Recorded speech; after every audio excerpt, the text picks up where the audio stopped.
My YouTube channel, Tripura Exam. Hello everyone, welcome back to my YouTube channel, Tripura Exam Preparation. ये मेरा नया channel है, तो आप लोग प्लीज सब्सक्राइब कर दीजिएगा। इस चैनल पे हम त्रिपुरा के वेरियस एग्जाम्स के बारे में बात करेंगे, चाहे वो आरडी का हो, पीडब्ल्यूडी का हो, या फिर हमारा कोई भी कंबाइंड एग्जाम या टीसीएस, टीपीएस सबके बारे में। यहाँ पे हम कवर करने वाले हैं जनरल अवेयरनेस भी कवर करेंगे, करंट अफेयर्स भी कवर करेंगे और बहुत सारे न्यूमेरिकल्स भी। तो यहाँ पे इस वीडियो पे हम डिस्कस करने वाले हैं अबाउट आरडी का सिलेबस।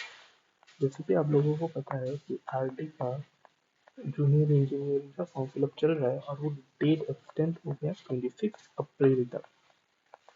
तो जिन लोगों ने फॉर्म फिलअप नहीं किया प्लीज जाके कर लीजिए। आई होप मैक्सिमम लोगों ने कर लिया होगा। फिर भी अगर आप लोगों ने नहीं किया तो कर लीजिए, बहुत ज़्यादा वैकेंसीज है और टाइम बहुत कम है। तो इस वीडियो में हम डिस्कस करेंगे about the syllabus for civil engineering. तो सिविल इंजीनियरिंग पे हमें क्या क्या पढ़ना है उसके बारे में डिस्कशन करेंगे और कौन सा चैप्टर्स हमारा इम्पोर्टेंस है, कौन सा इम्पोर्टेंस है in perspective of prelims and कौन सा ज़्यादा इम्पोर्टेंट है इन पर्सपेक्टिव फॉर हमारा मेन एग्जाम। जैसे एग्जाम होने के चांसेस इन 3-4 मंथ्स में हमारा एग्जाम हो जाएगा आरडी का प्रीलिम्स। तो शुरू करते हैं।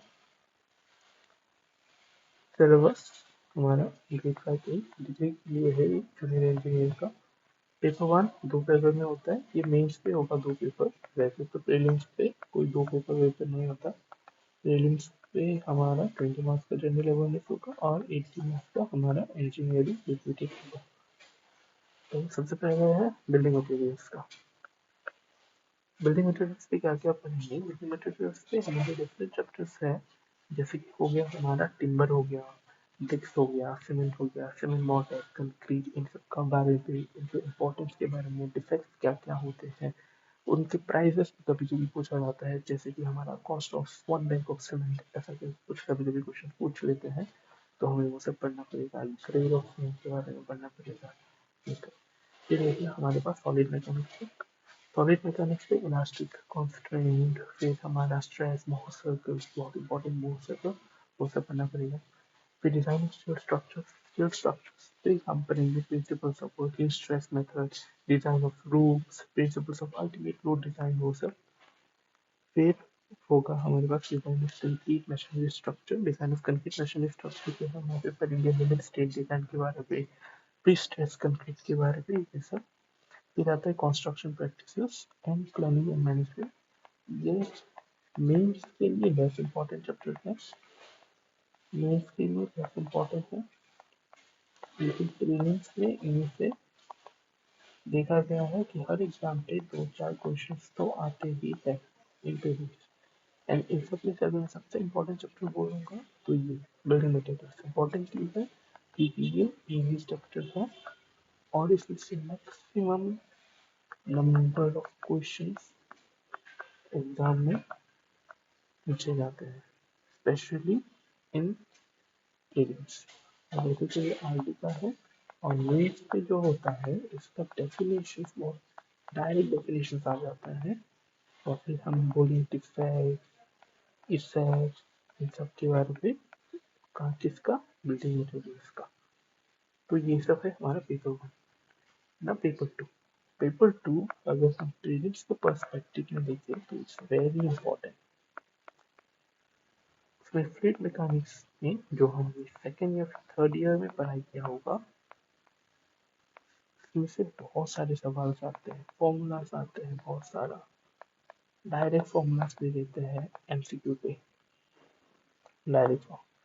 तो फिर है हाइड्रोलिक एसिड्स एंड हाइड्रोपावर्स। ये इतना इम्पोर्टेंट नहीं है। अगर आपको लगता है कि ये डिफिकल्ट है तो आप इसको स्किप करके सिर्फ फ्लूइड मैकेनिक्स पढ़ के जाओ, एनफ स्कोर आ जाएगा। और प्रीलिम्स तो बस कट ऑफ क्रॉस करना होता है। फिर है हाइड्रोलॉजी, फिर वाटर रिसोर्सेज समझना इंपॉर्टेंट चैप्टर है, इसको भी करना पड़ेगा। एनवायरमेंटल इंजीनियरिंग सबका favourite and easiest chapter, easiest among all. इसमें से क्वेश्चंस पे बहुत ज़्यादा आते हैं उसमें में, चाहे वो प्रीलिम्स पे हो या मेंस पे हो। फिर आता है soil mechanics and foundation methods. इसका हमारा इम्पोर्टेंट है फॉर्मूलाज या फिर न्यूमेरिकल्स। जो छोटे छोटे न्यूमेरिकल्स होते हैं ना, जो डायरेक्ट फॉर्मूलाज पे अप्लाई करने से मिल जाता है, वो सबसे ज़्यादातर सॉइल मैकेनिक्स चैप्टर से आता है। उसके बाद हमारे पास है सर्वे। सर्विंग पे वैसे देखा जाए तो लास्ट ईयर में जो पीडब्ल्यूडी का एग्जाम हुआ था वहाँ पे ज़्यादा क्वेश्चन नहीं आए थे सर्विंग से, लेकिन फिर भी सर्विंग एक इजी चैप्टर है और ऊपर से ये आरडी का है, तो मुझे लगता है कि आरडी में सर्विंग का क्वेश्चन बहुत ज़्यादा आएगा, तो सर्विंग का पढ़ना पड़ेगा। इन डिटेल्स पढ़ाई करो, इससे बहुत ज़्यादा एमसीक्यूज है, एमसीक्यूज को ज़्यादा पढ़ने से दिमाग में याद नहीं रहेगा, सो इन डिटेल्स पढ़ाई करना। फिर ट्रांसपोर्टेशन इंजीनियरिंग, ट्रांसपोर्टेशन पे हमें रोड्स तो पढ़ना ही होगा, ये तो बेसिक है, लेकिन रोड के साथ साथ रेलवे और एयरपोर्ट्स की भी देखा गया है कि बहुत बार क्वेश्चन आते हैं, तो ये सब भी पढ़ना पड़ेगा।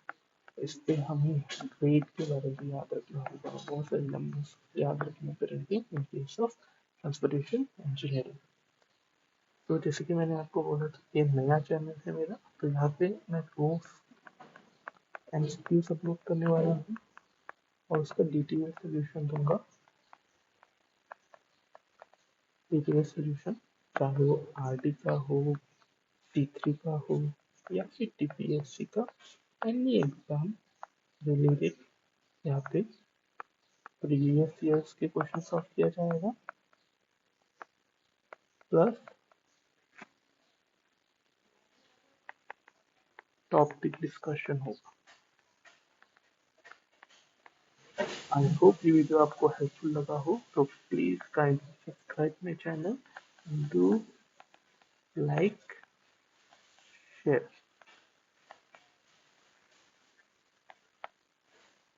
Thank you.